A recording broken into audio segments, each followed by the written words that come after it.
Assalamualaikum warahmatullahi wabarakatuh. Izin memperkenalkan diri, nama Muhammad Ihsan Wenda, NIM 1806841, absen 14 dari Penjas 5C. Pada kesempatan kali ini saya akan membahas kedaruratan medis 4, yaitu tentang paparan panas dan luka bakar. Yang pertama yaitu paparan panas atau heat exhaustion. Terjadi akibat kondisi yang tidak fit pada saat melakukan aktivitas di lingkungan suhu yang relatif tinggi yang mengakibatkan sistem sirkulasi pada tubuh itu terganggu. Ini terjadi apabila respon pada pengaturan suhu tubuh tidak mampu menjaga keseimbangan antara heat gain dan heat loss. Tentunya ini panas ya, bukan dingin. Gejala dan tandanya yang pertama yaitu kulit basah berkeringat berlebih lembab. Yang kedua, wajah pucat. Yang ketiga, lemah dan pusing. Yang keempat, lidah dan tenggorokan kering atau haus. Yang kelima, mual atau muntah. Keenam, suhu tubuh meningkat lebih dari 40 derajat. Yang ketujuh, nadi cepat dan lemah. Yang kedelapan, kram. Jadi kram di sini akibat kelelahan panas tersebut. Kram bukan merupakan harus latihan pemanasan, tapi kalau kita kelelahan panas itu bisa menimbulkan kram tersebut juga. Bagaimana sih cara atau pertolongan pada heat exhaustion atau kelelahan panas? Pertama, tentu kita harus bawa ke lokasi yang teduh. Jangan di lokasi yang panas ya. Di lokasi teduh atau di lokasi yang ber-AC. Posisikan terlentang, tinggikan bagian kaki. Bagian kaki harus ditinggikan ya, pada jantung biasanya seperti itu. Atau sirkulasi dari kaki itu bisa turun gitu. Lalu yang ketiga, melonggarkan atau lepas pakaian si korban. Yang keempat, bila sadar, beri minum air yang berelektrolit ya, itu untuk menambahkan ion-ion di dalam tubuh seperti Pocari Sweat ataupun Mizone seperti itu. Lalu yang terakhir, selalu awasi karena kelelahan panas dapat dengan cepat menjadi heat stroke. Yang kedua, heat stroke ya. Heat stroke ini adalah sengatan panas. Jadi heat stroke ini merupakan keadaan yang mengancam nyawa di mana korban kekurangan cairan atau seperti kurang lebih dehidrasi lah. Jadi suhu penderita tinggi dan tidak lagi berkeringat itu. Dan ini terjadi pada suhu tubuh yang sudah meningkat kurang lebih di 40 derajat Celcius. Bagaimana sih tanda dan gejala dari heat stroke ini atau sengatan panas? Yang pertama, kehilangan kesadaran. Itu akan kehilangan kesadaran ya jika kita itu terkena sengatan panas yang berlebih gitu. Yang kedua, kulit kering dan memerah. Yang ketiga, tidak berkeringat. Yang keempat, suhu tubuh tentulah pasti panas. Yang kelima, timbul reaksi mual dan muntah. Yang keenam, respon menurun. Yang ketujuh, nadi cepat dan kuat. Yang kedelapan, lemah otot atau udah gak berdaya gitu ototnya.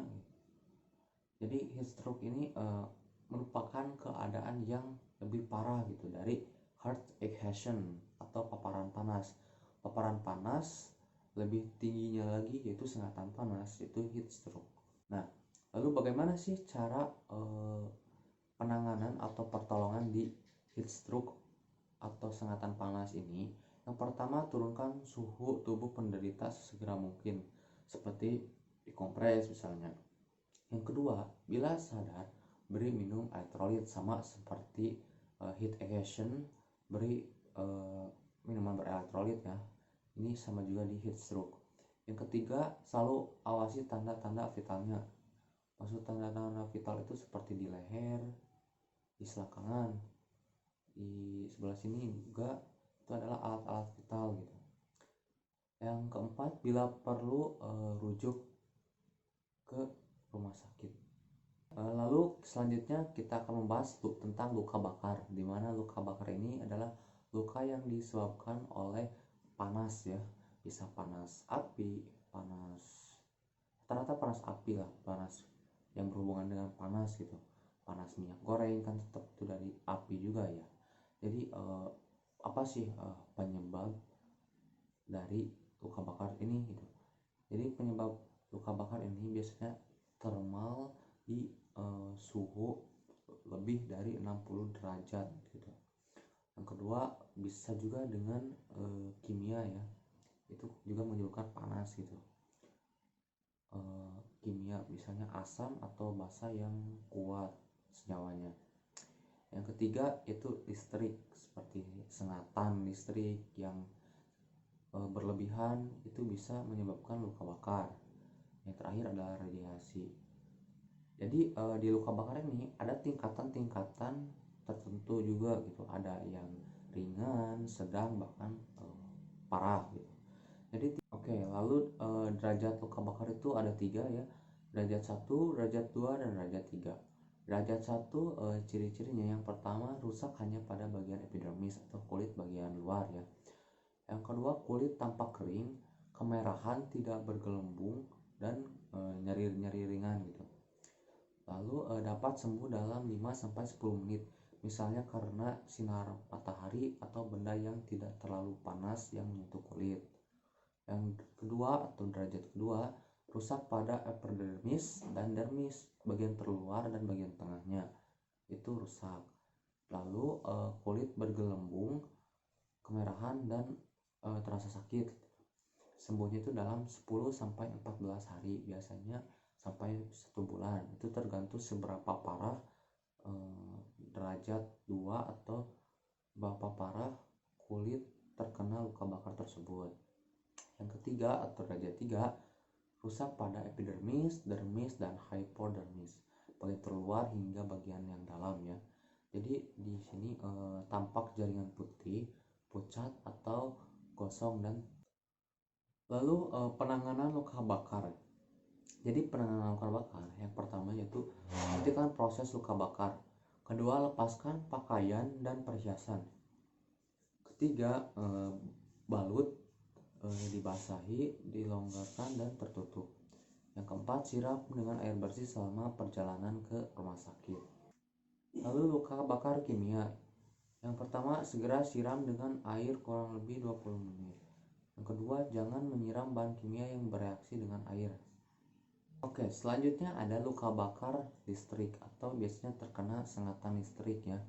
Sebenarnya tubuh manusia itu bisa menyalurkan listrik ya dengan jumlah yang sangat sedikit. Tapi jika dengan jumlah yang sangat besar itu akan menyebabkan listrik itu akan menyebabkan luka bakar pada tubuh kita gitu, sehingga menimbulkan gejala dan tanda-tanda. Yang pertama itu seperti perubahan status mental, yang kedua tampak luka bakar yang berat, ketiga pernapasan dangkal dan tidak teratur atau terengah-engah, yang keempat denyut nadi lemah sampai tidak teraba, yang kelima patah tulang majemuk karena adanya kontraksi otot tersebut. Lalu bagaimana pertolongan korban luka bakar listrik tersebut? Yang pertama, lakukan penilaian dini. Yang kedua, periksa dan cari luka bakar tersebut di daerah listrik masuk dan keluar listrik tersebut. Yang ketiga, tutup luka. Keempat, atasi shock bila ada.